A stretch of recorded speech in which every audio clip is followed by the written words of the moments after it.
ಇಡೀ ರಾಜ್ಯದಲ್ಲಿ ಇವತ್ತು ಒಂದು ಮುಖ್ಯಮಂತ್ರಿಗಳು ಯಾರು ಅನ್ನುವಂಥದ್ದು ಸ್ಪಷ್ಟವನ್ನು ಈ ನಾಡಿನ ಜನರ ಮುಂದೆ ಇವತ್ತು ಸರ್ಕಾರ ಇಡಬೇಕಾಗಿದೆ. ಯಾಕಂದ್ರೆ ಇವತ್ತು ಒಂದು ಈ ರಾಜ್ಯದ ಮುಖ್ಯಮಂತ್ರಿಗಳು ಸನ್ಮಾನ್ಯ ಸಿದ್ದರಾಮಯ್ಯನವರ ಇಲ್ಲ ಅಥವಾ ಸುಜ್ರೇವಾಲಾ ಅನ್ನುವಂಥದ್ದು ಜನರಿಗೆ ಒಂದು ಕೂಡ ಗೊತ್ತಾಗ್ತಾ ಇಲ್ಲ. ಯಾಕಂದ್ರೆ ಇವತ್ತು ಸನ್ಮಾನ್ಯ ಉಸ್ತುವಾರಿಗಳಂತ ಸುಜ್ರೇವಾಲಾ ಅವರು ಮುಖ್ಯಮಂತ್ರಿಗಳು ಯಾವ ದಾಟಿಯಲ್ಲಿ ಇವತ್ತು ಕಾರ್ಯಕ್ರಮಗಳನ್ನು ಮಾಡಬೇಕಾಗಿತ್ತು, ಸುರ್ಜೇವಾಲಾ ಅವರು ಯಾವ ಧಾಟಿಯಲ್ಲಿ ಅವರು ಕಾರ್ಯಕ್ರಮಗಳನ್ನು ಮಾಡಬೇಕಾಗಿತ್ತು, ಮುಖ್ಯಮಂತ್ರಿಗಳು ಸಮ್ಮುಖದಲ್ಲಿ ನಾವು ಅನೇಕ ಉಸ್ತುವಾರಿಗಳನ್ನು ನಾವು 30 ವರ್ಷಗಳ ಕಾಲ ರಾಜಕಾರಣದಲ್ಲಿ ಇವತ್ತು ಯಾವುದೇ ಸರ್ಕಾರ ಇದ್ದಂತ ಟೈಮಲ್ಲಿ ದಿಲ್ಲಿಯಿಂದ ಉಸ್ತುವಾರಿಗಳು ಬರೋದು ಸಹಜ. ಆ ಉಸ್ತುವಾರಿಗಳು ಬಂದಂತ ಟೈಮಲ್ಲಿ ಅವ್ರ ಮುಖ್ಯಮಂತ್ರಿಗಳ ಬಗಲಿಗೆ ಇರ್ತಾರ, CLP ಮೀಟಿಂಗ್ಗಳು ಕರೀತಾರ, ಶಾಸಕಾಂಗ ಸಭೆಗಳು ಕರೀತಾರ, ಮಾತಾಡ್ತಾರೆ. ಸಾಕಷ್ಟು ವಿಚಾರಗಳನ್ನು ಮಾತಾಡಂತ ಟೈಮಲ್ಲಿ ಕೂಡ ಪ್ರೋಟೋಕಾಲ್ ಅಲ್ಲಿ ಏನ್ ಹೇಳ್ತಂದ್ರೆ ಮುಖ್ಯಮಂತ್ರಿಗಳು ಅಲ್ಲಿ ಇದ್ದು ಎಲ್ಲರನ್ನು ಕರೆದು ಮಾತಾಡಂತ ಮುಂಚೆ ಇದ್ದು ಕೂಡ ಪರಂಪರೆ ಏನಿದೆ. ಇವತ್ತು ಸುರ್ಜೇವಾಲಾ ಅವರು ಮುಖ್ಯಮಂತ್ರಿಗಳ ತರ ಅಂದ್ರೆ ಯಾವ ರೀತಿಯಲ್ಲಿ ಅಂದ್ರಿಗಿನ ಅವರು ಇವತ್ತು ಒಂದು ಕಡೆ ಮುಖ್ಯಮಂತ್ರಿಗಳಾದಂತ ಸನ್ಮಾನ್ಯ ಸಿದ್ದರಾಮಯ್ಯನವರು ಅವರಂತೂ ಇವತ್ತು ಕಾಂಗ್ರೆಸ್ಸಿನ ಹೈಕಮಾಂಡಿನ ಗೊಂಬೆ ಆಗಿ, ಯಾಕಂದ್ರೆ ಅವ್ರಿಗೆ ಬೇಕಾಗಿರೋದನ್ನು ನಾನು 5 ವರ್ಷಗಳ ಕಾಲ ಮುಖ್ಯಮಂತ್ರಿ ಆಗ್ಬೇಕು ಅನ್ನೋ ಒಂದೇ ಒಂದು ಕಾರಣದಿಂದ ಇವತ್ತು ಹೈಕಮಾಂಡಿಯ ಕೈಯಲ್ಲಿ ಒಂದು ಗೊಂಬೆ ಆಗಿ ಇವತ್ತು ಸನ್ಮಾನ್ಯ ಸಿದ್ದರಾಮಯ್ಯ ಕೂಡ ಅದೇ ರೀತಿಯಲ್ಲಿ ಕೂಡ ನಡ್ಕೊಂತ ಇದ್ದಾರೆ. ಇವತ್ತು ನೋಡಿದಂತ ಟೈಮಲ್ಲಿ ಅವ್ರು ತಾಳಕ್ಕೆ ತಕ್ಕಂಗೆ ಕುಣಿತಾ ಇದ್ದಾರೆ. ಮುಂಚೆ ಇದ್ದಂತ ಸಿದ್ದರಾಮಯ್ಯನವರು ಇವತ್ತಿಲ್ಲ. ಯಾಕಂದ್ರೆ ಅವತ್ತು ಇದ್ದಂತ ಸಂದರ್ಭದಲ್ಲಿ ಬಹಳಷ್ಟು ಗಟ್ಟಿಯಾಗಿ ಮಾತಾಡಂತ ಧ್ವನಿಯಿಂದ ಮಾತಾಡ್ತಿದ್ರು, ಏರು ಧ್ವನಿಯಿಂದ ಮಾತಾಡ್ತಿದ್ರು. ಆದ್ರೆ ಇವತ್ತು ಪರಿಸ್ಥಿತಿ ಏನಾಗಿದೆ ಅಂದ್ರೆ ಅವತ್ತು ಎಲ್ಲೋ ಒಂದು ಕಡೆ ಅಧಿಕಾರಿನ ಲಾಲಸನ ಸಲುವಾಗಿ ಅಧಿಕಾರ ಉಳಿಸ್ಕೋಬೇಕನ್ನಂತ ಕಾರಣದಿಂದ ಅವ್ರ ಧ್ವನಿ ಎಲ್ಲ ಕೂಡ ಇವತ್ತು ಎಲ್ಲ ಒಂದು ಕಡೆ ಸ್ವಲ್ಪ ಕಡಿಮೆ ಮಾಡಿಕೊಂಡು ಎಲ್ಲ ಒಂದು ಕಡೆ ಅವ್ರ ಕೈಗೊಂಬೆ ಆಗಿ ಇವತ್ತು ಮುಖ್ಯಮಂತ್ರಿಗಳು ಅವ್ರ ಸ್ಥಾನವನ್ನು ಕೂಡ ಅವ್ರ ಕೆಳಗಡೆ ಇಳಿಸ್ಕೊಂಡು ಈ ರಾಜ್ಯದ ಜನರು 6 ಕೋಟಿ ಜನರು ಇವತ್ತು ಮುಖ್ಯಮಂತ್ರಿಗಳಾಗಿ ಅವ್ರ ಹುದ್ದೆಯನ್ನು ಕೂರಿಸಿದ್ರು ಕೂಡ ಆ ಮುಖ್ಯಮಂತ್ರಿ ಹುದ್ದೆಯನ್ನು ಕೂಡ ಅವರು ಸ್ವಲ್ಪ ಕೆಳಗಮಟ್ಟ ಮಾಡಿಕೊಂಡು ಇವತ್ತು ಅವರ ಉಸ್ತುವಾರಿಗಳಿಗೆ ಜವಾಬ್ದಾರಿಯನ್ನು ಕೊಟ್ಟಿದ್ದಾರೆ. ಆ ಜವಾಬ್ದಾರಿಯನ್ನು ಕೊಟ್ಟಿದ ನಂತರ ಅವರು ಅನೇಕ ಮಂದಿ ಶಾಸಕರ ಜೊತೆಲಿ ಕರೆದು ಮಾತಾಡ್ತಾ ಇದಾರ, ಅನೇಕ ಮಂದಿ ಜೊತೆಲಿ ಮುಖ್ಯಮಂತ್ರಿಗಳು ಆ ಮಂತ್ರಿಗಳ ಜೊತೆಲಿ ಕೂಡ ಮಾತಾಡ್ತಾ ಇದಾರ. ಮಾತಾಡುವಂತ ಟೈಮಲ್ಲಿ ಇವತ್ತು ಸರ್ವಾಧಿಕಾರಿ ಯಾವ ರೀತಿಯಲ್ಲಿ ಸರ್ವಾಧಿಕಾರಿ ಅಂದ್ರೆ ಇವತ್ತು ಸಂಪೂರ್ಣವಾಗಿ ಡಾಕ್ಟರ್ ಸುಜ್ರೇವಾಲಾ ಅವರು ಇವತ್ತು ದಿಲ್ಲಿಯಿಂದ ಅವ್ರು ಬಂದು ಇವತ್ತು ಸಂಪೂರ್ಣವಾಗಿ ಅಂದ್ರಿಗಿನ ಒಂದ್ ಕಡೆ ಎಲ್ಲಾರ ಕಡೆ ಮೀಟಿಂಗ್ಗಳು ಮಾಡಿದ ನಂತರ ಮಿನಿಸ್ಟರ್ಗಳ ಹತ್ರ ಮೀಟಿಂಗ್ ಮಾಡೋದು, MLA ಗಳ ಹತ್ರ ಮೀಟಿಂಗ್ ಮಾಡೋದು ನೋಡ್ತಾ ಇದ್ರೆ ನಮ್ಮೆಲ್ಲರಿಗೂ ಇವತ್ತೇನು ಅವರು ಸುಜ್ರೇವಾಲಾ ಅವರು ಕೇವಲ ಮೀಟಿಂಗ್ ಮಾಡ್ತಾ ಇದಾರ, ಇಲ್ಲಿದ್ರೆ ಅವ್ರ ಹೆಲ್ತ್ ರಿಪೋರ್ಟ್ ಅಂದ್ರಿಗಿನ ಅವ್ರ ಆರೋಗ್ಯ ಸ್ಥಿತಿ ಏನಿದೆನೋ ಅವ್ರ ಮನಸ್ಥಿತಿ ಏನಿದೆನೋ ಅದನ್ನು ಸ್ಟಡಿ ಮಾಡ್ತಾ ಇದಾರೋ, ಇಲ್ಲ ಆದ್ರಿಗಿನ ಅವರು ಮುಖ್ಯಮಂತ್ರಿಗಳು ಯಾರು ಆಗಬೇಕು ಅನ್ನೋ ವಿಚಾರವನ್ನು ಸ್ಟಡಿ ಮಾಡ್ತಾ ಇದ್ರು. ಒಂದು ಕೂಡ ಗೊತ್ತಾಗ್ತಾ ಇಲ್ಲ. ಅವ್ರೆಲ್ಲಾರು ಕೂಡ ನೋಡಿದಂತ ಟೈಮಲ್ಲಿ ಇಲ್ಲಪ್ಪ ಈತ ಬಂದಿರುವಂತ ಉದ್ದೇಶನೇ ಬೇರೆ ಇದೆ. ಆ ಉದ್ದೇಶದಲ್ಲಿ ನಮ್ಮೆಲ್ಲರೂ ಕೂಡ ಇವತ್ತು ನಮ್ಮ ಮನಸ್ಥಿತಿಯನ್ನು ಓದಂತ ಕೆಲಸ, ನಮ್ಮ ಮನಸ್ಥಿತಿಯನ್ನು ಸ್ಟಡಿ ಮಾಡುವಂತ ಕೆಲಸ, ನಮ್ಮ ಹೆಲ್ತ್ ರಿಪೋರ್ಟ್ ಅನ್ನು ಕೊಡುವಂತ ಕೆಲಸ. ಹೆಲ್ತ್ ರಿಪೋರ್ಟ್ ಯಾರಿಗೆ ಕೊಡ್ಬೇಕು? ಇವ್ರು ಆರೋಗ್ಯವಂತರಾಗಿರ್ಬೇಕು ಇದಾರ, ಇವ್ರು ನಮ್ಮ ಕಾಂಗ್ರೆಸ್ ಪಾರ್ಟಿ ಹೇಳ್ದಂತ ಕೇಳ್ತಾರ, ನಾವು ಹೇಳ್ದಂಗೆ ಇವ್ರು ನಡ್ಕೊಂತಾರ ಅನ್ನಕ್ಕೆ ಹೆಲ್ತ್ ರಿಪೋರ್ಟ್ ಯಾರಿಗೆ ಕೊಡ್ಬೇಕು? ಹೈಕಮಾಂಡ್ ಕೊಡ್ಬೇಕಾಗಿದೆ. ಅದಕ್ಕೋಸ್ಕರವಾಗಿ ಇವತ್ತು ಪದೇ 2 ತಿಂಗಳಲ್ಲಿ 2-3 ಬಾರಿ ಬಂದಾರ. 2-3 ಬಾರಿ ಬಂದು ಇವತ್ತು ಸಂಪೂರ್ಣವಾಗಿ ಇವತ್ತು ಮನಸ್ಥಿತಿಯನ್ನು ಸ್ಟಡಿ ಮಾಡುವಂತ ಕೆಲಸ ಮಾಡ್ತಾ ಇದ್ದಾರೆ. ಇವತ್ತು ಈ ಸರ್ಕಾರ ಅನ್ನೋದು ಇವತ್ತು ಇದೇನಾ ಸತ್ತಿದಾನಂತೇಳಿ ಒಂದು ಕೂಡ ಗೊತ್ತಾಗ್ತಿಲ್ಲ. ಇವತ್ತು ಸರ್ಕಾರ ಇದೆ ಅಂತ ಹೇಳಿದ್ರಿಗಿನ ಇವತ್ತು ಎಲ್ಲೋ ಒಂದ್ ಕಡೆ ಜನರಿಗೆ ಬೇಕಾದಂತ ವ್ಯವಸ್ಥೆ ಬಗ್ಗೆ, ಜನರಿಗೆ ಬೇಕಾದಂತ ಅಭಿವೃದ್ಧಿ ಬಗ್ಗೆ ಇವತ್ತು ಯೋಚನೆಯನ್ನು ಮಾಡಬೇಕಾಯ್ತು. ಆಲ್ರೆಡಿ ಆಯ್ತು 2.5 ವರ್ಷಗಳು ಆಯ್ತು. 2.5 ವರ್ಷಗಳಲ್ಲಿ ಕೇವಲ ಡೆಲ್ಲಿ ಹೋಗ್ತಾ ಇದ್ರ, ಮುಖ್ಯಮಂತ್ರಿ ಬದಲಾವಣೆ ಆಗ್ತಾ ಇದೆ ಅಂತ ಇದರಲ್ಲಿ ನಮ್ಮ ಕಲ್ಯಾಣ ಕರ್ನಾಟಕದ ಭಾಗದ ಪರಿಸ್ಥಿತಿ ಯಾರು ಯೋಚನೆ ಮಾಡ್ತಾರೆ? ಕರ್ನಾಟಕ ರಾಜ್ಯದಲ್ಲಿ ಇದ್ದಂತ ಪರಿಸ್ಥಿತಿ ಬಗ್ಗೆ ಕೂಡ ಯೋಚನೆ ಮಾಡ್ತಾ ಇಲ್ಲ. ಇವತ್ತು ಸರ್ಕಾರನಂತೂ ಕೋಮಾ ಸ್ಥಿತಿಯಲ್ಲಿದೆ.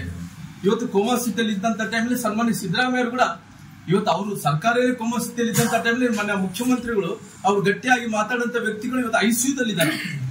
ಇವತ್ತು ICUದಲ್ಲಿ ಇದ್ದಂತ ಟೈಮಲ್ಲಿ ಕ್ಯಾಬಿನೆಟ್ ಇಲ್ಲ ಮಂತ್ರಿಗಳು ಎಲ್ಲರೂ ಕೂಡ ಯಾರು ಕೂಡ ಹೋಗ್ತಾ ಇಲ್ಲ. ಒಂದು ಪ್ರಶ್ನೆ, ಎಲ್ಲ ಕೂಡ ಕರಪ್ಷನ್ದಲ್ಲಿ ಮುಳುಗೋಗಿದ್ದಾರೆ. ಎಲ್ಲ ಕಡೆ ಕೂಡ ಸಣ್ಣ ಮಕ್ಕಳು ಹಿಡ್ಕೊಂಡು ಎಲ್ಲಾ ವಿಚಾರದಲ್ಲಿ, ಆರೋಗ್ಯ ವಿಚಾರದಲ್ಲಿ, ಎಜುಕೇಶನ್ ವಿಚಾರದಲ್ಲಿ ಇವತ್ತು ನನ್ಗೆ ಯಾರೋ ಒಬ್ರು ಸ್ನೇಹಿತರು ಹೇಳ್ತಾ ಇದ್ರು, ಏನ್ ಇವತ್ತು PUCದಲ್ಲಿ ಏನು CET ಮತ್ತು ನೀಟ್ ವಿಚಾರದಲ್ಲಿ ಕೂಡ ಅವ್ರಿಗೆ ಮುಂಚೆ ಏನು ಇದು ಡೊನೇಷನ್ ಆ ಫೀಸ್ ಅನ್ನು ಕೂಡ ಕಲೆಕ್ಟ್ ಮಾಡ್ಕೊಂತ ಇದಾರ. ಹಂಗಾಗಿ ಇವತ್ತು ಎಲ್ಲಾ ವಿಚಾರದಲ್ಲಿ ಹಿಂಗಿದ್ದಂತ ಟೈಮಲ್ಲಿ ಇವತ್ತು ಸನ್ಮಾನ್ಯ ಸುರ್ಜೇವಾಲಾ ಅವರು ಹೈಕಮಾಂಡ್ ಎಲ್ಲ ಒಂದ್ ಕಡೆ ಈ ರಿಪೋರ್ಟ್ ಅನ್ನು ಕೂಡ ಕೊಡ್ಬೇಕನ್ನೋಂತ ಕಾರಣದಿಂದ ಬಂದಿದ್ದಾರೆ. ಇವತ್ತು ಹೈಕಮಾಂಡ್ ಪರಿಸ್ಥಿತಿ ಏನಿದೆ ಅಂತ ಹೇಳಿದ್ರಿಗಿನ ಇವತ್ತು ನಾವೆಲ್ಲರಿಗೂ ಹೇಳ್ತೀವಲ್ಲ, ಇವತ್ತು ಕಾಂಗ್ರೆಸ್ಸಿನ ಹೈಕಮಾಂಡ್ ಅಂದ್ರಿಗಿನ ಅದೊಂದು ಏಮ್ಸ್ ಇದ್ದಂತೆ. ನಾವು ಯಾವ್ದನ್ನ ಆಸ್ಪತ್ರೆ ಎಲ್ಲಪ್ಪ ದೊಡ್ಡ ಆಸ್ಪತ್ರೆ ಈ ದೇಶದಲ್ಲಿ ಇದ್ದಂದ್ರಿಗಿನ ಅಲ್ಲಿ ಇಂಡಿಯಾದಲ್ಲಿ ಏಮ್ಸ್ ಆಸ್ಪತ್ರೆ ಅಂತೀವಲ್ಲ, ಕಾಂಗ್ರೆಸ್ಸಿನ ಹೈಕಮಾಂಡ್ ಕೂಡ ಏಮ್ಸ್ ಆಸ್ಪತ್ರೆ ಇದ್ದಂತೆ. ಆ ಏಮ್ಸ್ ಆಸ್ಪತ್ರೆಯಲ್ಲಿ ಮುಖ್ಯಸ್ಥರು ಸನ್ಮಾನ್ಯ ಸೋನಿಯಾ ಗಾಂಧಿ ಅವರು, ರಾಹುಲ್ ಗಾಂಧಿ ಅವರು, ಪ್ರಿಯಾಂಕಾ ಗಾಂಧಿ ಅವರು ಮತ್ತು ಸುರ್ಜೇವಾಲಾ ಅವರು. ಆ ಸುರ್ಜೇವಾಲಾ ಅವರು ಜೊತೆಲಿ ನಮ್ಮ ಈ ಭಾಗದ ಧೀಮಂತ ನಾಯಕರಾದಂತಹ ಮಲ್ಲಿಕಾರ್ಜುನ್ ಖರ್ಗೆ ಅವರು ಎಸಿಸಿ ಅಧ್ಯಕ್ಷರಾಗಿದ್ದಾರೆ. ಜೊತೆಲಿ ಅವರೆಲ್ಲರೂ ಕೂಡ ಸೇರ್ಕೊಂಡು ಒಂದು ರಿಪೋರ್ಟ್ ಅನ್ನು ತಯಾರು ಮಾಡಿಸಬೇಕಾಗಿದೆ. ಆ ರಿಪೋರ್ಟ್ ತಯಾರು ಮಾಡಂತ ಟೈಮಲ್ಲಿ ಈ ಐಸಿಯುದಲ್ಲಿ ಇದ್ದಂತ ಸರ್ಕಾರವನ್ನು ಆಯುಷ್ಯನ್ ಅಂತ ಹೇಳಿ ಅವ್ರ ತೀರ್ಮಾನವನ್ನು ತಗೋಬೇಕಾಗಿದೆ. ಇವಾಗ ಒಂದು ಕಡೆ ಧ್ವನಿ ಎತ್ತುತ್ತಾ ಇದಾರೆ, ಏನಂತ ಹೇಳಿದ್ರೆ ಮಲ್ಲಿಕಾರ್ಜುನ್ ಖರ್ಗೆ ಅವರು ಸಿಎಂ ಆಗ್ಬೇಕು ಅಂತ ಹೇಳಿ, ಪ್ರೈಮ್ ಮಿನಿಸ್ಟರ್ ಆಗ್ಬೇಕನ್ನೋದು ಕೂಡ ಬರ್ತಾ ಇದೆ. ಇವತ್ತು ಮುಂದಿನ ದಿನಗಳಲ್ಲಿ ಈ ದೇಶದ ಪ್ರಧಾನಮಂತ್ರಿಗಳಾದಂತ ಕಾಂಗ್ರೆಸ್ ಪಾರ್ಟಿಯ ಒಬ್ಬ ಪ್ರಧಾನಮಂತ್ರಿ ಅಭ್ಯರ್ಥಿಯಾಗಿ ಮಲ್ಲಿಕಾರ್ಜುನ್ ಖರ್ಗೆ ಘೋಷಣೆ ಮಾಡ್ರಿ ಅಂತ ಹೇಳಿ ಕೂಡ ಒಂದು ಕೂಗನ್ನು ಎತ್ತಿದೆ. ನಾವೇನೋ ಮುಖ್ಯಮಂತ್ರಿಗಳು ಆಗ್ತಾರೆ ಅಂತ ಹೇಳಿ ತಿಳ್ಕೊಂಡಿದ್ವಿ, ಇವತ್ತು ಪ್ರಧಾನಮಂತ್ರಿಗಳನ್ನು ಆಗ್ಬೇಕಂತ ಹೇಳಿ ಘೋಷಣೆ ಮಾಡ್ರಿ ಅಂತ ಹೇಳಿ ಕಾಂಗ್ರೆಸ್ನ ಸೋನಿಯಾ ಗಾಂಧಿ ಅವರಿಗೆ ಮತ್ತು ರಾಹುಲ್ ಗಾಂಧಿ ಅವರಿಗೆ ಒತ್ತಾಯ ಕೂಡ ಮಾಡ್ತಾ ಇದ್ದಾರೆ. ಅದ್ರ ಜೊತೆಲಿ ಇವತ್ತು ಇವೆಲ್ಲ ನೋಡಿದಂತ ಟೈಮಲ್ಲಿ ಅದ್ರ ಎಷ್ಟು ದಿನಗಳು ಬದುಕಬೇಕು ಅನ್ನೋ ತೀರ್ಮಾನವನ್ನು ಹೈಕಮಾಂಡ್ ಕೂಡ ತಗೋಬೇಕಾಗಿದೆ. ಇವತ್ತು ನಾನಂತೂ ಮುಖ್ಯಮಂತ್ರಿ ಸ್ಥಾನವನ್ನು ಬಿಟ್ಟುಕೊಡಲ್ಲ, ಬಹಳ ಕ್ಲಿಯರ್ ಆಗಿ ನಾನು ಅವತ್ತು ಕೂಡ ಹೇಳಿರೋಂತ ವಿಚಾರ ಇಷ್ಟೇ. ಎಂತ ಪರಿಸ್ಥಿತಿಯಲ್ಲಿ ಕೂಡ ಸನ್ಮಾನ್ಯ ಈ ರಾಜ್ಯದ ಮುಖ್ಯಮಂತ್ರಿಗಳಂತ ಸಿದ್ದರಾಮಯ್ಯನವರು ಉಪಮುಖ್ಯಮಂತ್ರಿಗಳು ಡಿಸಿಎಂ ಆದಂತ ಶಿವಕುಮಾರ್ ಅವ್ರನ್ನ ಮುಖ್ಯಮಂತ್ರಿಗಳು ಮಾಡಕ್ಕೆ ಬಿಡಲ್ಲ ಅನ್ನಂತ ಮಾತನಾಡಿದೆ. ಇವತ್ತು ಅದೇ ದಾಟಿದಲ್ಲಿ ಕೂಡ ರಾಜಕಾರಣ ನಡೀತಾ ಇದೆ. ನಾನು ಡೆಲ್ಲಿ ಬಂದಂತ ಟೈಮಲ್ಲಿ ಕೂಡ ಅದೇ ಪತ್ರಿಕೆ ಘೋಷಣೆ ಮಾಡಿದಂತ ಟೈಮಲ್ಲಿ ಕೂಡ ಹೇಳಿದೀನಿ. ಇವತ್ತು ಎಂತ ಪರಿಸ್ಥಿತಿಗಳು ಕೂಡ ಡಿ.ಕೆ. ಶಿವಕುಮಾರ್ ಅವರು ಮುಖ್ಯಮಂತ್ರಿ ಆಗಲ್ಲ ಅನ್ನಂತ ಮಾತನ್ನು ಹೇಳಿದೀನಿ. ಹಂಗಾಗಿ ಇವತ್ತು ಏನು ಕಾಂಗ್ರೆಸ್ಸಿನ ನಾಯಕರು, ಕಾಂಗ್ರೆಸ್ನ ಹೈಕಮಾಂಡ್ 30ನೇ ತಾರೀಕಿಗೆ ಡೆಲ್ಲಿಗೆ ಹೋಗಬೇಕು, ಡೆಲ್ಲಿಗೆ ಬರಬೇಕು ಅನ್ನಂತ ತೀರ್ಮಾನವನ್ನು ಡೇಟ್ ಅನ್ನು ಕೂಡ ಅವ್ರಿಗೆ ಮುಖ್ಯಮಂತ್ರಿಗಳಿಗೆ ಕೊಟ್ಟಾರ. ಮುಖ್ಯಮಂತ್ರಿ ಕೊಟ್ಟಂತ ಟೈಮಲ್ಲಿ ಕೂಡ ಅವರು ಎಲ್ಲ ಒಂದು ಕಡೆ ನನ್ನ ಶಕ್ತಿ ಪ್ರದರ್ಶನೆ, ನಾನು ಡೆಲ್ಲಿಗೆ ಹೋದಂತ ಟೈಮಲ್ಲಿ ನಾನು ಕಿತ್ತಾಕಂತ ಪ್ರಯತ್ನ ಮಾಡಿದ್ರೆ ನನ್ನ ಈ ಕರ್ನಾಟಕ ರಾಜ್ಯದಲ್ಲಿ ಜನರು ಇಷ್ಟೊಂದು ಮಟ್ಟಿಗೆ ಇದ್ದಾರೆ ಅಂತ ಹೇಳಿ ಒಂದು ನೋಡ್ಸ್ಕೊಡ್ಬೇಕಲ್ಲ, ಶಕ್ತಿ ಪ್ರದರ್ಶನ ಮಾಡಬೇಕಲ್ಲ. ಆ ಶಕ್ತಿ ಪ್ರದರ್ಶನ ಸಲುವಾಗಿ ಅವ್ರು ಆಯ್ಕೆಯಾದಂತ ಪ್ಲೇಸು ಮೈಸೂರು.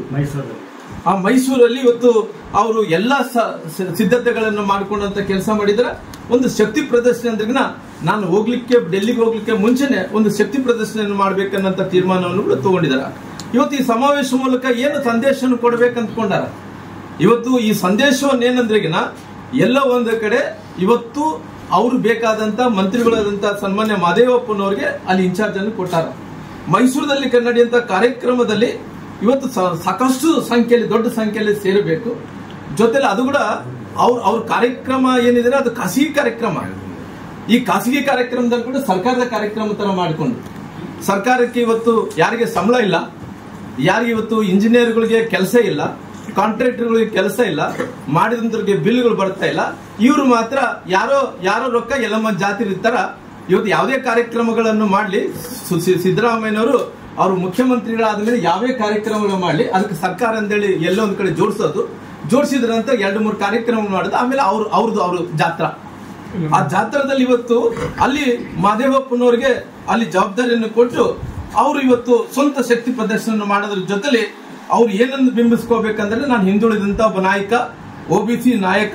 ಯಾಕಂದ್ರೆ ಇವತ್ತು ಇಡೀ ದೇಶದಲ್ಲಿ ಇವತ್ತು OBC ನಾಯಕನಾಗಿ ಚೇರ್ಮನ್ ಆಗಿ ಮಾಡಿದಾರಲ್ಲ, ಅದಕ್ಕೆಲ್ಲ ಒಂದು ಕಡೆ ನಾನು ಅದು ಬಿಂಬಿಸ್ಬೇಕು ಅನ್ನೋಂತ ಕಾರಣದಿಂದ ಇವತ್ತು ಹೈಕಮಾಂಡ್ ಹತ್ರ ಹೋಗುವಂತ ಟೈಮಲ್ಲಿ ನಾನು ಶಕ್ತಿ ನೋಡ್ಸ್ಕೊಳ್ಬೇಕು ಅನ್ನೋಂತ ಕಾರಣದಿಂದ ಇವತ್ತು ಸನ್ಮಾನ್ಯ ಮಹದೇವಪ್ಪ ಅವರಿಗೆ ಕೊಟ್ಟು ಅದು ಬಿಂಬಿಸ್ಕೊಳ್ಳೋ ಸಲುವಾಗಿ ಸಮಾವೇಶವನ್ನು ಮಾಡೋಂತ ಕೆಲಸ ಮಾಡ್ತಾ ಇದ್ದಾರೆ. ಇನ್ನೊಂದು ಇವತ್ತು ಬೆಂಗಳೂರಲ್ಲಿ ಕೂಡ ಮೊನ್ನೆ ನಡೆದಂತ OBC ಸಭೆಯಲ್ಲಿ, OBC ಸಭೆ ಏನಿದೆನೋ ಕೇವಲ ಇದು ಬುಟಾಟಿಕೆ ಮಾತ್ರ. ಇವತ್ತು ಅವ್ರನ್ನ OBCಯ ಚೇರ್ಮನ್ ಮಾಡಿದ್ದು ಬುಟಾಟಿಕೋಸ್ಕರವಾಗಿ, ಇವತ್ತು ಅವ್ರನ್ನ ಎದಕ್ಕೋಸ್ಕರವಾಗದೆ ಮುಂದಿನ ದಿನಗಳಲ್ಲಿ ಬಿಹಾರ್ ಚುನಾವಣೆ ಇದಾವೆ. ಈ ಬಿಹಾರ್ ಚುನಾವಣೆಯಲ್ಲಿ ಅಲ್ಲಿ OBC ಟ್ರಂಪ್ ಕಾರ್ಡ್ ಅನ್ನು ಬಳಸಬೇಕು, OBC ಟ್ರಂಪ್ ಕಾರ್ಡ್ ಅನ್ನು ಬೆಳೆಸಬೇಕನ್ನಂತ ಕಾರಣದಿಂದ ಇವರು ಚೇರ್ಮನ್ ಆಗಿ ಮಾಡಿ ಇವತ್ತು ಕೇವಲ ಬಿಹಾರ್ ಚುನಾವಣೆ ಸಲುವಾಗಿ ಅವ್ರನ್ನ ಇವತ್ತು OBCಯ ಒಬ್ಬ ನಾಯಕನಾಗಿ ಬಿಂಬಿಸಕ್ ಹೋಗಿದಾರ. ಹಂಗಾಗಿ ಇವತ್ತು ಈ ತಂತ್ರ ಬಹಳಷ್ಟು ದಿನಗಳು ನಡೆಯಲ್ಲ. ಈ ಚುನಾವಣೆಗಳು ಮುಗಿದ ನಂತರ ನಾವು ಕೂಡ ನೋಡಿದ್ವಲ್ಲ, ಈ ಕರ್ನಾಟಕ ರಾಜ್ಯದಲ್ಲಿ ಇವತ್ತು ಅಧಿಕಾರ ಬರಲಾರ್ದಂತ ಟೈಮಲ್ಲಿ ಅಹಿಂದ ನಾಯಕ ಯಾರು ಅಂದ್ರೆ ಸಿದ್ದರಾಮಯ್ಯ ಅಂತ ಹೇಳ್ತಿದ್ವಿ ನಾವು. ಹಿಂದುಳಿದಂತಹ ಜಾತಿಗಳ ನಾಯಕ ಅಂದ್ರೆ ಸಿದ್ದರಾಮಯ್ಯ ಅಂತಿದ್ರು. ಇವತ್ತು ಎಲ್ಲ ಹಿಂದುಳಿದಂತಹ ಜಾತಿಗಳು OBCಗಳನ್ನು ಅಹಿಂದವನ್ನು ಎಲ್ಲರನ್ನು ಕೂಡ ಮುಗಿಸಂತ ಕೆಲಸ ಮಾಡಿದ್ರು. ಇವತ್ತು ಯಾವ ಅಹಿಂದ ಇಲ್ಲ, ಯಾವುದೇ ಹಿಂದುಳಿದಂತಹ ಜಾತಿಗಳಿಲ್ಲ, ಅವ್ರಿಗೆಲ್ಲ ಕೂಡ ಒಂದೇನಪ್ಪಾ ಅಂದ್ರೆ ರೊಕ್ಕ ದುಡಿಬೇಕನ್ನೋದು ಬೇರೆ ಏನಿಲ್ಲ.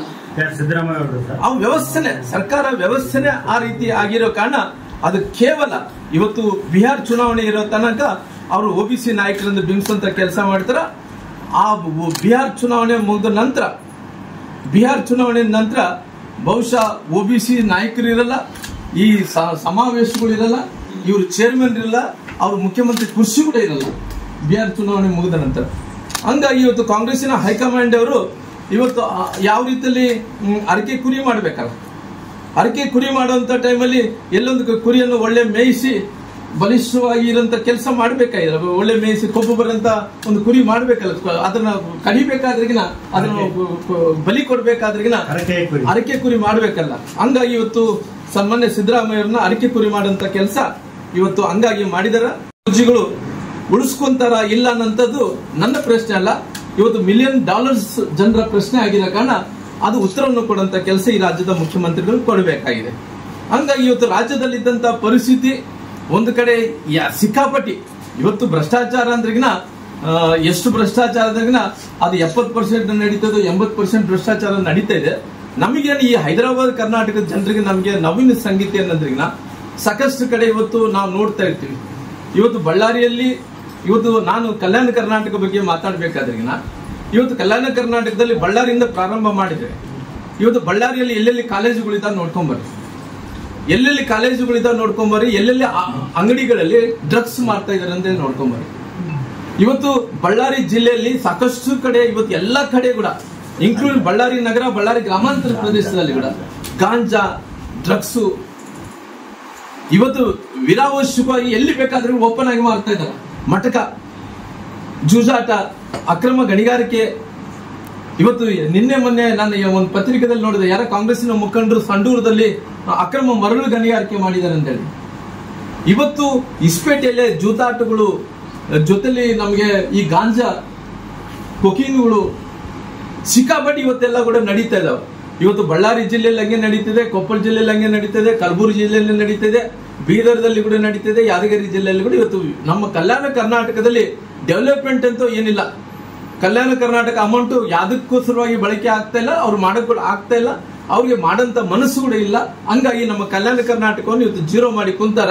ಹಂಗಾಗಿ ಎಲ್ಲಾ ಕಡೆ ಕೂಡ ಡ್ರಗ್ಸ್ ಮಾಡ್ತಾ ಅಲ್ಲಿ ಕಾಂಗ್ರೆಸ್ಸಿನ ಒಬ್ಬ ನಮ್ಮ ಸಣ್ಣ ಕರಿಯವ್ರ ಮಗ, ಸಣ್ಣ ಕರಿಯವ್ರ ಶಿಷ್ಯ, ಆ ಸಣ್ಣ ಕರಿಯವ್ರ ಶಿಷ್ಯ ಅವ್ರ ಹೆಸರು ಲಿಂಗರಾಜ್ ಅವರು ಎಲ್ಲೋ ಒಂದು ಕಡೆ ಈ ಅಕ್ರಮ ಡ್ರಗ್ಸ್ ಅಲ್ಲಿ ಮಹಾರಾಷ್ಟ್ರದಲ್ಲಿ ಸಿಗಾಕೊಂಡಿದ್ದಾರೆ. ಆ ಮಹಾರಾಷ್ಟ್ರದಲ್ಲಿ ಸಿಗಾಕೊಂಡು ಮತ್ತೆ ಪುನಃ ಅವರೆಲ್ಲರೂ ಕೂಡ ಸೇರ್ಕೊಂಡು ಆ ಪಕ್ಷದಿಂದ ಉಚ್ಚಾಟನೆ ಮಾಡುವಂತ ಕೆಲಸ ಮಾಡಿದ್ರ.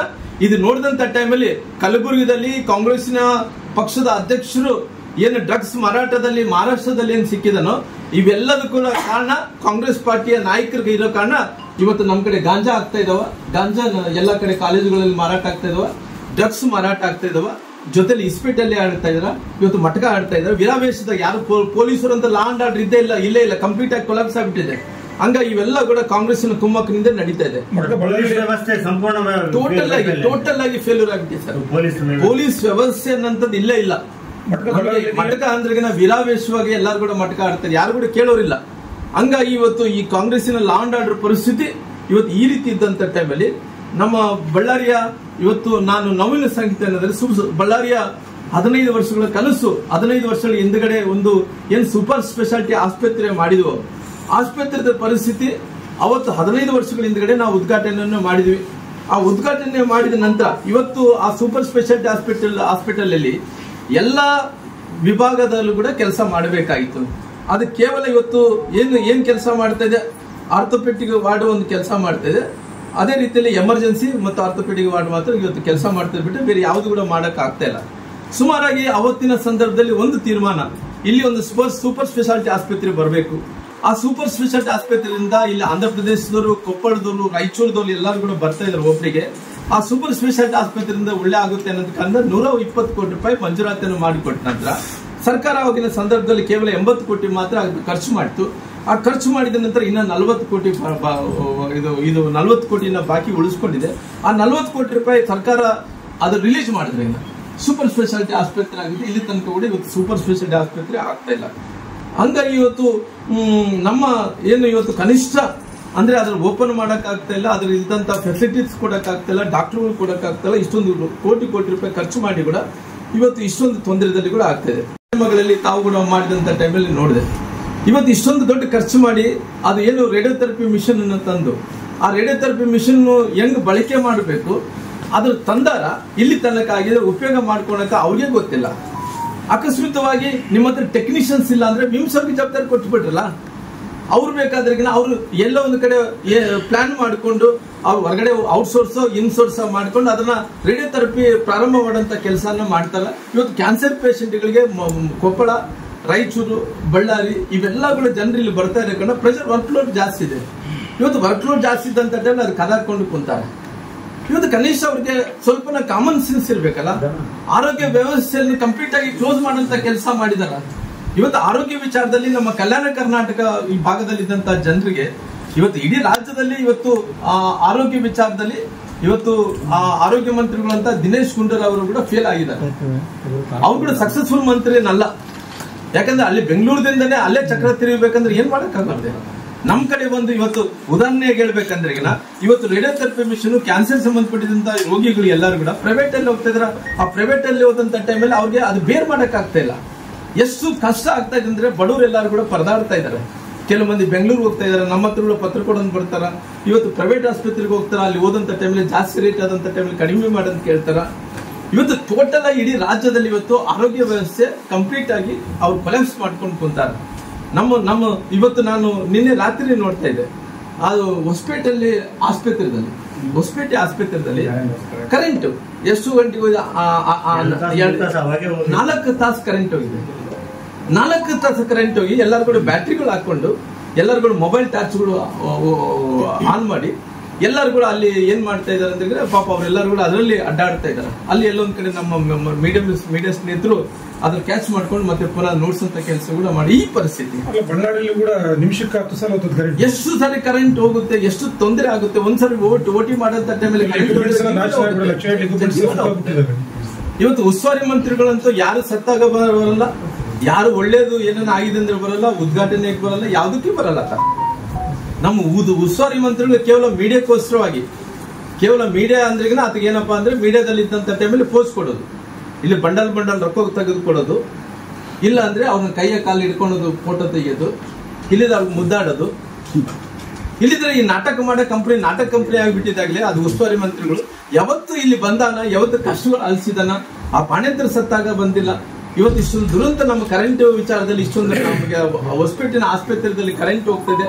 ಆ ಕರೆಂಟ್ ವಿಚಾರದಲ್ಲಿ ತೊಂದರೆ ಆಗ್ತದೆ. ಅದರ ವಿಚಾರದಲ್ಲಿ ಕೂಡ ಅಧಿಕಾರಿಗಳು ಯಾವುದೇ ವಿಚಾರದಲ್ಲಿ ಕೂಡ ಅವ್ರು ಕೇರ್ ಮಾಡ್ತಾರೆ. ಸೆಂಟ್ರ್ ವಿಚಾರದಲ್ಲಿ ಕೂಡ ಅದು ಕೂಡ ಸಂಪೂರ್ಣವಾಗಿ ಕೆಲಸ ಮಾಡ್ತಾ ಇಲ್ಲ ಅನ್ನೋ ವಿಚಾರವನ್ನು ಕೂಡ ನಾನು ಗಮನಿಗೆ ತರಂತ ಕೆಲಸ ಮಾಡಿದ. ಅದು ಕೂಡ ಇವತ್ತು ಕೆಲಸ ಮಾಡ್ತಾ ಇಲ್ಲ.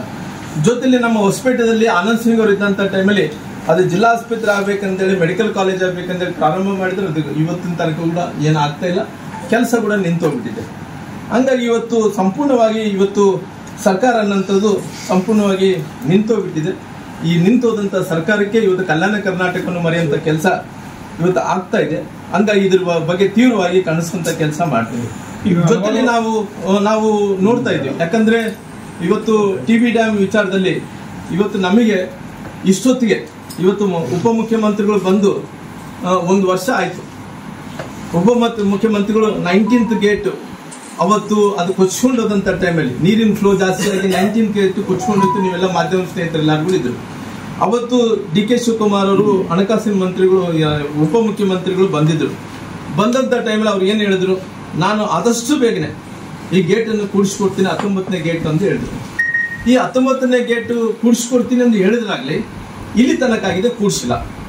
ಅವ್ರು ಏನ್ ಹೇಳ್ತಾ ಇದಾರೆ, ಇಲ್ಲ ಕೂಡಿಸ್ಬೇಕಾಗಿತ್ತು, ನಾವು ಯಾರಿಗೂ ಒಂದು ಟೆಂಡರ್ ಕೊಟ್ಟಿದ್ವಿ, ಆ ಟೆಂಡರ್ ಕೊಟ್ಟಿದ್ದಂದ್ರೆ ಗೇಟ್ ತಯಾರಾಗಿದೆ, ಗೇಟ್ ತಯಾರಾಗಿ ಅಲ್ಲಿ ಡ್ಯಾಮ್ ಬಗಲ್ಗಡೆ ಇಟ್ಟಿವಿ ಅಂತಾರ. ನಮಗೇನಾಗಿದೆ ಇವತ್ತು ಉದಾಹರಣೆಯಾಗಿ ಹೇಳ್ತೀವಿ, ನಮಗೆ ಇನ್ಫ್ಲೋ ಜಾಸ್ತಿ ಬರ್ತಾ ಇದೆ. ಇನ್ಫ್ಲೋ ಬಂದಂತ ಟೈಮಲ್ಲಿ ಅವರು ಅವತ್ತಿನ ಟೆಕ್ನಿಕಲ್ ಅಡ್ವೈಸ್ ಏನ್ ಮಾಡಿದಾರ, 80 TMSಗೆ ಜಾಸ್ತಿ ನೀರು ಇರಬಾರ್ದು, ಡ್ಯಾಮೇಜ್ ಆಗಿರೋ ಕಾರಣ 80 TMSಗೆ ಜಾಸ್ತಿ ಇರಬಾರ್ದು ಅನ್ನೋ ಕಾರಣದಿಂದ ಅವರು ಈ ಗೇಟ್ ದುರಸ್ಥಿತಿಯನ್ನು ರಿಪೇರಿ ಮಾಡ್ಲಿದ್ರೆ 80 TMC ಮಾತ್ರ ನೀರು ಉಳಿಸ್ಕೋಬೇಕು ಅನ್ನೋಂಥದ್ದು ಅವ್ರು ಟೆಕ್ನಿಕಲ್ ರಿಪೋರ್ಟ್ ಕೊಟ್ಟಿರೋ ಕಾರಣ ಇವತ್ತು ನಮ್ಗೆ ಇನ್ಫ್ಲೋನೆ 80 TMC ನೀರು ಬಂತು. ಆ 80 TMC ನೀರು ಬಂದಂತ ಅವ್ರು ಏನ್ ಹೇಳ್ತಾರ, ಅದನ್ನ 43 TMC ಇದ್ರೆ ಮಾತ್ರ ಅದು ರಿಪೇರಿ ಮಾಡ್ತಾರಂತ. 43 TMC ಇವತ್ತು 43 TMC ಯಾವಾಗ ಆಗ್ಬೇಕು? ನೀವು 43 TMC 20 TMC ಡೆಡ್ ಸ್ಟೋರೇಜ್ ನೀವು ರಿಪೇರಿ ಮಾಡ್ತಾರಂದ್ರೆ ಅದು ಸಮ್ಮರ್ದಲ್ಲಿ ಬೇಸಿಗೆದಲ್ಲಿ ಪ್ರಾರಂಭ ಮಾಡಬೇಕಾಗಿತ್ತು. ಇವತ್ತು ಯಾರು ತಪ್ಪು? ನೀವೇ ಲೇಟ್ ಮಾಡಿದ್ರಿ. ಲೇಟ್ ಮಾಡಿದಕ್ಕೋಸ್ಕರವಾಗಿ ಇವತ್ತು ನೀರು ಇನ್ಫ್ಲೋ ಆಗ್ತಾ ಇದೆ. ಮೊನ್ನೆ 50 TMC ನೀರು, ಇವತ್ತು ಕೂಡ 80 TMC ನೀರು, 50 TMC ನೀರು ಇವತ್ತು ಒಳ್ಳೆಗೆ ಹರಿಸ್ಬಿಟ್ರಿ, ನದಿಗೆ ಹರಿಸ್ಬಿಟ್ರಿ. ಆ ನದಿಗೆ ಹರಿಸೋದ್ರಿಂದ ಇವತ್ತು ನೀವು ಹೇಳ್ತಾ ಇದ್ರಿ, ಇವತ್ತು ನದಿಗೆ ಹರಿಸಿ ಇವತ್ತು ನೀರು ವೇಸ್ಟ್ ಮಾಡಿದ್ದು ಯಾರು? ನೀವೇ. ಒಂದು ಬೆಳಿಗ್ಗೆ ಇವತ್ತು ನೀವು ಏನ್ ಹೇಳ್ತಾ ಇದ್ರಿ, ಇವತ್ತು ನಾವು ರಿಪೇರಿ ಮಾಡ್ಬೇಕು ಅಂದ್ಕೊಂಡಿದ್ವಿ, ನೀರು ನಿಲ್ಸಕ್ಕಾಗಿಲ್ಲ, ಜಾಸ್ತಿ ನೀರು ಬರ್ತಾರೆ ಕಡೆ ಬಿಟ್ಬಿಟ್ಟಿವಿ ಅಂದ್ರೆ ಬಿಟ್ಬಿಟ್ಟಂದ್ರೆ ಯಾರಿಗೆ ನುಕ್ಸಾನ್? ಅವ್ರು ನೀವು ಕ್ಲಿಯರ್ ಆಗಿ ಹೇಳ್ತೀರಿ, ಒಂದು ಬೆಳೆಗೆ ನೀರು ಕೊಡ್ತೀವಿ ಅಂತೀರಿ. ಒಂದು ಬೆಳೆಗೆ ಕೊಡ್ಬೇಕಾದ್ರಿಗಿನ ನೀವು ಒಂದು ಪ್ಲಾನ್ ಮಾಡ್ಕೊಂಡಿದ್ರಿ, 2 ಬೆಳೆಗೆ ನೀರು ಬರ್ತಾ ಇತ್ತು. ಇವತ್ತು ನೀವು ಆಲ್ರೆಡಿ 80 TMC ಇದಾವ, 80 TMC 100 ಅದು ಔಟ್ಫ್ಲೋ ಮಾಡಂತ ಕೆಲಸ ಮಾಡಿ. ಇವತ್ತು ಆಗೋದಿಲ್ಲ. ಹೆಂಗಾಗುತ್ತೆ? ಈ ಸೀಸನ್ ಅಂತ ಹೋಗೇ ಹೋಗ್ತದೆ. 2 ಬೆಳೆಗಳಿಗೆ ನೀರು ಕೊಡಕ್ಕೆ ಸಾಧ್ಯನೇ ಆಗಲ್ಲ. ಯಾರು ತಪ್ಪಿದಸ್ರ? ನೀವು ರೈತರಿಗೆಲ್ಲರೂ ಕೂಡ ಇವತ್ತು ನಮ್ಮ ಭಾಗದಲ್ಲಿ ಇವತ್ತು ರಾಯಚೂರು, ಬಳ್ಳಾರಿ ಮತ್ತು ಬಳ್ಳಾರಿ ಗ್ರಾಮಾಂತರ ಕ್ಷೇತ್ರಗಳು, ಕಂಪ್ಲಿ ಕ್ಷೇತ್ರಗಳು ಇವೆಲ್ಲ ಕೂಡ ಇವತ್ತು ಪರಿಸ್ಥಿತಿ ಏನಂದ್ರೆ ಇದ್ರ ಮೇಲೆ ಅವಲಂಬಿತವಾದಂತಹ ಜನರು. ಈ ಅವಲಂಬಿತವಾದಂತಹ ಜನರು ಇವತ್ತು ನೀರು ಇನ್ನು ನೀವು ಗೇಟೇ ಒಂದೇ ಗೇಟ್ ಕೂಡಿಸಿಲ್ಲ. ಆ ಗೇಟ್ ಕೂಡಿಸ್ಬೇಕಂದ್ರೆ 43 TMC ಬರ್ಬೇಕಂತ. 43 TMC ನಾವು ಕನ್ಸ್ ಕಾಣಕ್ಕಾಗುತ್ತೆ. ನೀರು ಹರಿದು ಬರ್ತಾವ. ಹರಿದು ಬಂದಂತ ಟೈಮಲ್ಲಿ ನೀವು ಮಾಡೋ ಟೈಮಲ್ಲಿ ಮಾಡಿಲ್ಲ. ಇವತ್ತು ಗೇಟ್ ಕೂಡಿಸಂತ ವಿಚಾರದಲ್ಲಿ ನೆಗ್ಲೆಕ್ಟ್ ಮಾಡಿದ್ರೆ, ಲೇಟ್ ಮಾಡಿರೋ ಕಾರಣ ಇವತ್ತು ತೊಂದರೆ ಆಗ್ತಾ ಇದೆ. ಇವತ್ತು ಒಂದು ಬೆಳೆಗೆ ನೀರು ಕೊಡ್ತೀನಿ, ಒಂದು ಬೆಳೆಗೆ ನೀರು ಕೊಡಬೇಕಾದ್ರೆ ಮತ್ತೆ ಆ ಗೇಟ್ ಕೂಡಿಸ್ಬೇಕಾದ್ರೆ 43 TMC ನೀರು ಆಗ್ಬೇಕು. 43 TMC ಆಗ್ಲಿದ್ರೆ ಈ ವರ್ಷ ವೇಸ್ಟ್ ಆಗುತ್ತೆ, ಮುಂದಿನ ವರ್ಷ ಕೂಡ ಆಗಲ್ಲ. ಇದು ಈ ವರ್ಷ ನೀವು ಒಂದು ಬೆಳೆಗೆ ನೀರು ಕೊಡ್ತೀವಿ ಅಂದ್ರೆ ನಿಮ್ಮ ತಪ್ಪಿನಿಂದ ಒಂದು ಬೆಳೆ ನಮಗೆ ನೀರು ಇವತ್ತು ಬೆಳೆ ಅನುಕೂಲ ಆಗುತ್ತೆ. ಇನ್ನೊಂದು ಬೆಳೆಗೆ ನಾವು ತಗೊಂತೀವಿ, 2 ಬೆಳೆಗಳು ತಗೋಬೇಕಂತ ಒಂದು ಬೆಳೆ ನುಕ್ಸಾನ ಮಾಡಿದ್ರಿ. ಇವತ್ತು ಇನ್ನೊಂದು ಬೆಳೆಗೆ ಕೊಡಬೇಕಾದ್ರೂ ಆಗಲ್ಲ. ಹಂಗಾಗಿ ಇವತ್ತು ಎಲ್ಲಾ ಗೇಟ್ಗಳು ಕೂಡ ಡ್ಯಾಮೇಜ್ ಆಗಿದಾವೆ. ನೀವು ಹೇಳ್ತಾ ಇದ್ರಿ ನಾವು ಎಲ್ಲೋ ಇನ್ನ ಆಲ್ರೆಡಿ ಟೆಂಡರ್ ಕರೆದಿದ್ವಿ, ಒಂದು ಗೇಟೇ ಕುಡ್ಸಕ್ ಆಗಲ್ಲ. ಇನ್ನು 34 ಗೇಟ್, 32 ಗೇಟ್ಗಳು ಯಾವತ್ತು ನೀವು ಟೆಂಡರ್ ಮಾಡ್ತೀರಿ? ಯಾವತ್ತು ಅದನ್ನು ಮುಗಿಸ್ಕೊಡ್ತೀರಿ? ಇದು ಆಗೋ ಕೆಲಸನ? ಇಲ್ಲಿದ್ರೆ ನಮ್ಮ ಭಾಗದ ಜನರಿಗೆ ನನ್ನ ಮೋಸ ಹೇಳಿ ಇವತ್ತು ಸುಳ್ಳು ಹೇಳಿಕೊಂಡು ನೀವು ರಾಜಕಾರಣ ಮಾಡ್ಕೋಬೇಕು ಅಂದ್ಕೊಂಡಿದ್ರ. ನಮ್ ಕ್ಲಾರಿಟಿ ಕೊಡ್ರಿ. ಯಾಕಂದ್ರೆ ನಿಮ್ ಶಕ್ತಿಗೆ ಒಂದು ಗೇಟ್ ಕುಡ್ಸಕ್ ಆಗಲ್ಲ. ಇವತ್ತು ಒಂದು ಬೆಳೆ ಕಳ್ಕೊಂಡಿವಿ. ಇವತ್ತು ನಮ್ಮ ಭಾಗದ ಜನರು ಇವತ್ತು ಗುಳೆ ಹೋಗ್ತಾ ಇದಾರ. ನಮ್ಮ ಭಾಗದ ಜನರು, ಟೇಲ್ಯಾಂಡ್ ಜನರು, ಬಳ್ಳಾರಿ ಗ್ರಾಮಾಂತರ ಕ್ಷೇತ್ರ ಜನರು, ಕಂಪ್ಲಿ ಜನರು, ಶ್ರೀಗುಪ್ಪ ಜನರು ನಮಗೆ ನೀರು ಸಿಗ್ತಾ ಇಲ್ಲ ಅಂತ ನೋವನ್ನು ಪಡಿತಾ ಇದಾರೆ. ಇಂಥ ಸಂದರ್ಭದಲ್ಲಿ ನೀವು ನಮ್ಮ ಹತ್ರ ಇವತ್ತು ಜೀವನ ಜೊತೆಲಿ ಇವತ್ತು ಚೆಲ್ಲಾಟ ಹಾಕುವಂತ ಕೆಲಸ ಈ ಸರ್ಕಾರ ಮಾಡ್ತಾ ಇದೆ. ಕ್ಲಾರಿಟಿಯನ್ನು ಕೂಡ ಕೊಡಬೇಕಾಗಿದೆ. ಬಹಳ ಹಳೆ ಗೇಟ್ಗಳು ಎಲ್ಲ ಡ್ಯಾಮೇಜ್ ಆಗಿದಾವ. 1954-56 ಕೂಡಿಸಿದಂತ ಗೇಟ್ಗಳು ಇವತ್ತು ಎಲ್ಲ ಕೂಡ ಕನ್ನಯ್ಯ ರಿಪೋರ್ಟ್ ಕೊಟ್ಟಾರೆ. ಇವೆಲ್ಲ ಕೂಡ ಡ್ಯಾಮೇಜ್ ಆಗಿದಾರ, ಅದನ್ನ ರೆಡಿ ಮಾಡಿಕೊಡ್ರಿ ಅಂತ ಹೇಳಿ ಹೇಳಿದ್ರ. ಇವತ್ತು ಅದು ಕೂಡ ಆಗುವಂತ ಕೆಲಸ ಆಗ್ತಾ ಇಲ್ಲ. ಹಂಗಾಗಿ ಆದಷ್ಟು ಶೀಘ್ರದಲ್ಲಿ ಈ ಗೇಟ್ಗಳೆಲ್ಲ ಕೂಡ ರಿಪೇರಿ ಮಾಡಿಕೊಡುವಂತ ಕೆಲಸ ಮಾಡಬೇಕು. ಬಹುಶಃ ನಮ್ಮೆಲ್ಲರೂ ಕೂಡ ಭಾಗದ ಜನರು ಇವತ್ತು ರಾಯಚೂರು, ಬಳ್ಳಾರಿ, ಇವತ್ತು ನಮ್ಮ ಕೊಪ್ಪಳ ಭಾಗದ ಜನರು, left bank and write bank ಜನರು ಎಲ್ಲರೂ ಕೂಡ ಒಂದು ಬೆಳೆಗೆ ಸೀಮಿತ ಆಗಿದ್ರು ನಮ್ಮ ಕೆಲಸ ಅಂತ ಆಗ್ತಾ ಇಲ್ಲ. Because of there government negligence, ಈ ಸರ್ಕಾರದ ನೆಗ್ಲಿಜೆನ್ಸ್ ಆಗಿರೋಕೆ ನಮ್ಮ ರೈತರಿಗೆ ಇವತ್ತು ದೊಡ್ಡ ನುಕ್ಸಾನವನ್ನು ಕೂಡ ಕೊಡುವಂತ ಕೆಲಸ ಈ ಸರ್ಕಾರ ಮಾಡ್ತಾ ಇದೆ. ನಾನು ಇವತ್ತು ಅಲ್ಲಿ ಮಂತ್ರಿಗಳಾದಂತ ಜಮೀರ್ ಅಹಮದ್ ಅವರು, ಆ ಜಮೀರ್ ಅಹಮದ್ ಅವರು ಇವತ್ತು ಅವ್ರು ಮನಸ್ಸು ಮಾಡಿದ್ರೆ, ಅವತ್ತು ನಾನು ಉಸ್ತುವಾರಿ ಮಂತ್ರಿ ಇದ್ದಂತ ಟೈಮಲ್ಲಿ ಬಸವಣ್ಣ ಕೆನಾಲ್ ಅಲ್ಲಿ ಇದ್ದಂತ ಎಲ್ಲ ಕೆನಾಲ್ಗಳೆಲ್ಲ ಕೂಡ ಸುಮಾರಿಗೆ 400 ಕೋಟಿ ರೂಪಾಯಿ ಹಣವನ್ನು ತಂದು ರಿಪೇರಿ ಮಾಡ್ಕೊಡಂತ ಕೆಲಸ ಮಾಡಿದ್ರು. ಆ ರಿಪೇರಿ ಮಾಡ್ಕೊಂಡಂತ ಸಂದರ್ಭದಲ್ಲಿ ಕೂಡ ಇವತ್ತು ಎಲ್ಲರೂ ಕೂಡ ರಾಯಬಸವನ ಕೆನಾಲ್ ಭಾಗದಲ್ಲಿ ಸುತ್ತಮುತ್ತಲ ಏನ್ ಕೆನಾಲ್ಸ್ ಇದಾವೆ ಅವೆಲ್ಲ ಕೂಡ ರಿಪೇರಿ ಆಗಿದೆ. ಇವತ್ತು ಎಲ್ಲರೂ ಕೂಡ ಒಳ್ಳೆ ಕೆಲಸ ಆಗ್ತಾ ಇದಾವೆ. ಇವತ್ತು ಸರ್ಕಾರ ಅನ್ನಂಥದ್ದು ಇವತ್ತು ನಮ್ಗೇನು ಈ ಬಾಕಿ ಉಳಿದಂತ ಈ HLC ಕೆನಾಲ್ಗೆ ಸಂಬಂಧಪಟ್ಟಿರಂತ ಈ ಕೆನಾಲ್ಸ್, ಇನ್ನ ಬೇರೆ ಬೇರೆ ಸಂಬಂಧಪಟ್ಟಿರಂತ ಈ ಕೆನಾಲ್ಸ್ ರಿಪೇರಿ ಮಾಡಬೇಕಾಗಿತ್ತು. ಇವತ್ತು ರಿಪೇರಿಯನ್ನ ಕೂಡ ಮಾಡಕ್ ಆಗ್ತಾ ಇಲ್ಲ ಅವ್ರಿಗೆ. ಇವತ್ತು ಮಂತ್ರಿಗಳನ್ನಂತವ್ರು ಬರ್ತಾ ಇದಾರ, ಹೋಗ್ತಾ ಇದಾರಾಗ್ಲಿ, ಕೇವಲ ಮಾಧ್ಯಮದಿಗೆ ಶೋ ಆಫ್ ಕೊಡ್ತಾ ಇದಾಗ್ಲಿ, ಯಾವುದೇ ರಿಪೇರಿಯನ್ನು ಕೂಡ ಕೆಲಸ ಮಾಡ್ತಾ ಇಲ್ಲ. ಬಿಕಾಸ್ ಆಫ್ ನೆಗ್ಲಿಜೆನ್ಸ್ ಆಗ್ತದೆ, ಗೌರ್ಮೆಂಟ್ ನೆಗ್ಲಿಜೆನ್ಸ್ ಅಂತ ಮಂತ್ರಿಗಳಾಗಿರೋ ಮಂತ್ರಿಗಳು ಹೇಳ್ತಾ ಇದಾರಂತೆ. ಸುರ್ಜೇವಾಲ್ ಅವರು ನನಗೆ ಬೆನ್ ತಟ್ಟಿ ಬೆಸ್ಟ್ ಮಿನಿಸ್ಟರ್ ಅಂದ್ರಂತೆ. ಬಳ್ಳಾರಿಗೆ ಬಂದ್ರೆ ನಿನ್ಗೆ ಹೇಳ್ತಾರಪ್ಪ ಸ್ವಾಮಿ, ನಿನ್ಗೆ ಎಂತ ಮಿನಿಸ್ಟರ್ ಅಂತದ್ದು, ನೀನ್ ಬೆಸ್ಟ್ ಮಿನಿಸ್ಟರ್ ಅಂತ ಹೇಳಿ ಆತೇನೋ ನೀನೇನನ್ನ ಕಿರಿಕಿರಿ ಮಾಡ್ತೀನಿ ಅಂದ್ರೆ ಬೆನ್ ತಟ್ಟಿರ್ಬೋದು. ಈ ಸಾರ್ವಜನಿಕ ಬದುಕದಲ್ಲಿ ಬದುಕಿದಂತ ಮನುಷ್ಯ ನೀನ್ ಯಾವತ್ತು ಬಂದಿ ನಮ್ಮ ಜಿಲ್ಲೆಗೆ? ಇವತ್ತು ಸತ್ತಾಗ ಬಂದಿಲ್ಲ, ಬದುಕಿದಾಗ ಬಂದಿಲ್ಲ, ಒಂದು ಕಾರ್ಯಕ್ರಮಗಳು ಬಂದಿಲ್ಲ, ಉದ್ಘಾಟನೆ ಬಂದಿಲ್ಲ, ನೀರಾವರಿ ಯೋಜನೆಗಳು ಏನಾಗ್ತಾ ಇದೆ ಗೊತ್ತಿಲ್ಲ, ಯಾರು ಬಡವರಿಗೆ ಯಾರಿಗೆ ಮನೆ ಕೊಟ್ಟನೋ ಅಂತ ಆತ ಗೊತ್ತಿಲ್ಲಪ್ಪ. ಏನು ಸುಮ್ಮನೆ ಆತ ಬೆನ್ನ ಆತ ತಟ್ಕೊಳ್ತಾನ.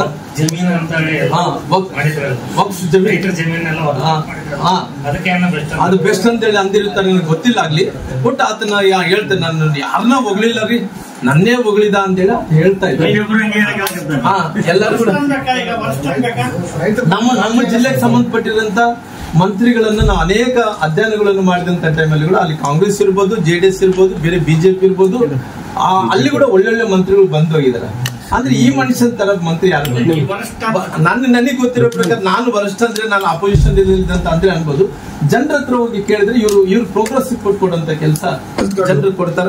ಹಾಗಾಗಿ ಅವ್ರು ಹೇಳ್ತಾ ಇದ್ರು ಏನಂತ ಹೇಳಿದ್ರೆ, ನಾನು ಶುಗರ್ ಫ್ಯಾಕ್ಟ್ರಿ ಮಾಡ್ತೀನಿ ಅಂತ ಹೇಳಿ ಆ ಜನರಿಗೆ, ನಮ್ಮ ಹೊಸಪೇಟೆ ಜನರು ಬಹಳ ಅಮಾಯಕರು. ಅವ್ರಿಗೆ ಶುಗರ್ ಫ್ಯಾಕ್ಟ್ರಿ ಮೇಲೆ ನಮಗೆ ಸುಮಾರಿಗೆ 4 ಲಕ್ಷ ಕಬ್ಬು ನುರಿತೀವಿ. ಆ 4 ಲಕ್ಷ ಕಂಪನಿ ನುರಿಬೇಕಾಯ್ತು, ಅಲ್ಲಿ ಒಂದು ಶುಗರ್ ಫ್ಯಾಕ್ಟ್ರಿ ಬರಬೇಕಾಯ್ತು.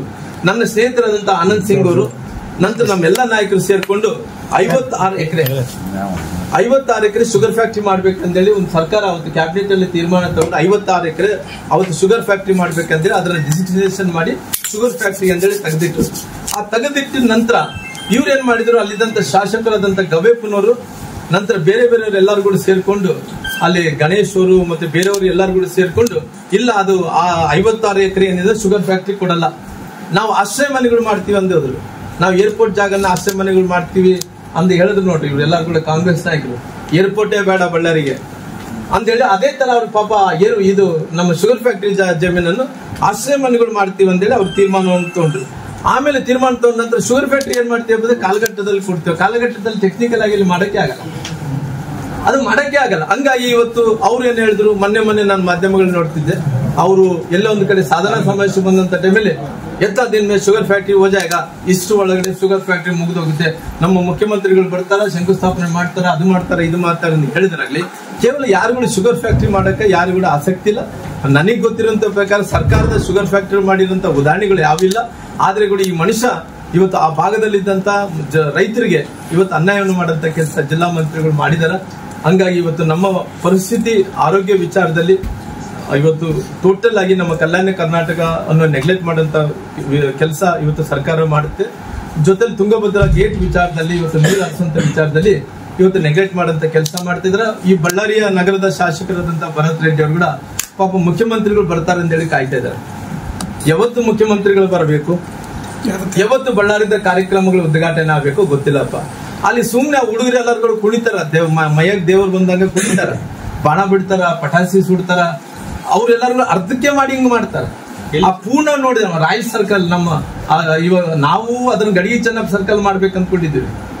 ಆ ಗಡಿಗೆ ಚೆನ್ನಪ್ಪ ಸರ್ಕಲ್ ನ ಇವತ್ತು ಸುವರ್ಣ ಕರ್ನಾಟಕ, ಸುವರ್ಣ ಮಾತೆ ಏನು ಮಾಡಿದಾರೆ, ಮಾಡಿ ಅವ್ರ ಅಧಿಕಾರ ಇದೆ ಮಾಡ್ಲಿ. ಅಂದ್ರೆ ಅದೊಂದು ಇತಿಹಾಸ ಇದೆ. ಗಡಿಗೆ ಚೆನ್ನಪ್ಪ ಸರ್ಕಲ್ ಅನ್ನಂಥದ್ದು ಆಗಿನ ಸಂದರ್ಭದಲ್ಲಿ, ಗಡಿಗೆ ಚೆನ್ನಪ್ಪ ಸರ್ಕಲ್ ಅನ್ನಂಥದ್ದು ಆಗಿನ ಸಂದರ್ಭದಲ್ಲಿ ಅದನ್ನ ಐಡೆಂಟಿಫಿಕೇಶನ್ ಆಗಿದೆ, ಅದಕ್ಕೊಂದು ಬ್ರ್ಯಾಂಡ್ ಇದೆ. ಆ ಬ್ರ್ಯಾಂಡ್ ಇರುವಂತ ಸರ್ಕಲ್ ಅನ್ನು ಅದು ಬೇರೆ ರೀತಿಯಲ್ಲಿ ಕೂಡ ಅದ್ರ ಬೇರೆ ಹೆಸರನ್ನು ಕೂಡ ಮಾಡಂತ ಕೆಲಸ ಅವ್ರ ಸರ್ಕಾರ ತೀರ್ಮಾನ ತಗೊಳ್ಳಿ, ಅವ್ರ ಶಾಸಕರಿದ್ದೆಲ್ಲ ಮಾಡ್ಲಿ. ಆದ್ರೆ ನಂದಿನ ಪರಿಸ್ಥಿತಿ ಅಂದ್ರೆ ಯಾವತ್ತು ಇನಾಗ್ರೇಷನ್ ಮಾಡ್ತೀರಿ, ಮುಖ್ಯಮಂತ್ರಿಗಳು ಅವ್ರ ಕುರ್ಚಿ ಅವ್ರು ಉಳಿಸ್ಕೊಳಕ್ ಆಗ್ತಾ ಇಲ್ಲ. ಬಳ್ಳಾರಿಗೆ ಯಾವತ್ತು ಬರಬೇಕು, ಆ ಬಳ್ಳಾರಿಗೆ ಬಂದ ಟವರ್ ಇನ್ಕಂಪ್ಲೀಟೆಡ್ ಟವರ್, ಅದು ನಾವು ಹೇಳ್ತಾ ಇದ್ದೀವಿ. ನಾನು ಯಾವತ್ತನ ಅಧಿಕಾರಕ್ಕೆ ಬಂದ್ರೆ ಆ ಟವರ್ ಅನ್ನು ಪೂರ್ಣ ಮಾಡಿ ಕೊಟ್ಟ, ಪೂರ್ಣ ಮಾಡಿದಂತ ಟವರ್ ನೋಡಿದ್ರೆ ಇವ್ರು ಹುಚ್ಚರಾಗ್ತಾರೆ. ಆ ಪೂರ್ಣ ಆದಂತ ಟವರ್ ಹೆಂಗಿರುತ್ತೆ ಅಂತ ನೋಡ್ಬೇಕು. ಯಾಕಂದ್ರೆ ಇವ್ ಅರ್ಧದಲ್ಲಿ ಅವತ್ತು ರೊಕ್ಕ ಇಲ್ಲ, ರೊಕ್ಕ ಅವತ್ತು ಮಂಜೂರಾತಿ ಮಾಡಿಕೊಟ್ಟಿದ್ದು, ಅದೇ ರೊಕ್ಕ ಅದೇ ರೋಡ್ ಹಾಕಿದಾರೆ, ಅದೇ ಮಾಡಿದಾರೆ, ಎಲ್ಲ ಮಾಡಿದಾರೆ. ಆದ್ರೆ ಮುಖ್ಯಮಂತ್ರಿಗಳು ಯಾವಾಗ ಬರಬೇಕು, ಅದನ್ನ ಅರ್ಧ ಟವರ್ ಅನ್ನು ಯಾವತ್ತು ಓಪನ್ ಮಾಡೋಕ್ ಗೊತ್ತಿಲ್ಲ. ನಾನು ಪೂರ್ಣ ಟವರ್ ಯಾವತ್ತೂ ಒಂದ್ಸಲ ಮಾಡ್ತೀನಿ. ನಾನು ಜೀವನದಲ್ಲಿ ರಾಜಕಾರಣದಲ್ಲಿ ಇರೋ ಒಳಗಡೆ ನನ್ನ ಸರ್ಕಾರ ಬಂದ ನಂತರ ನಾನು ಒಂದು ಹುದ್ದೆದಲ್ಲಿ ಇದ್ದಂತ ಟೈಮಲ್ಲಿ ಎಲ್ಲೇ ಇರಲಿ ಕರ್ನಾಟಕ ರಾಜ್ಯದಲ್ಲಿ ಎಲ್ಲಿದ್ರೆ ಕೂಡ ಆ ಟವರ್ ಅನ್ನು ಪೂರ್ಣ ಟವರ್ ಅನ್ನು ಮಾಡಿಕೊಡುವಂತ ಕೆಲಸ ಮಾಡ್ತೀನಿ. ಬಳ್ಳಾರಿಯ ನಿರಂತರ ಸುದ್ದಿಗಾಗಿ ಬಳ್ಳಾರಿ ಬೆಳಗಾಯಿತು ಚಾನೆಲ್ನ ಸಬ್ಸ್ಕ್ರೈಬ್ ಮಾಡಿ ಹಾಗೂ ಬೆಲ್ ಐಕಾನ್ ಒತ್ತಿ.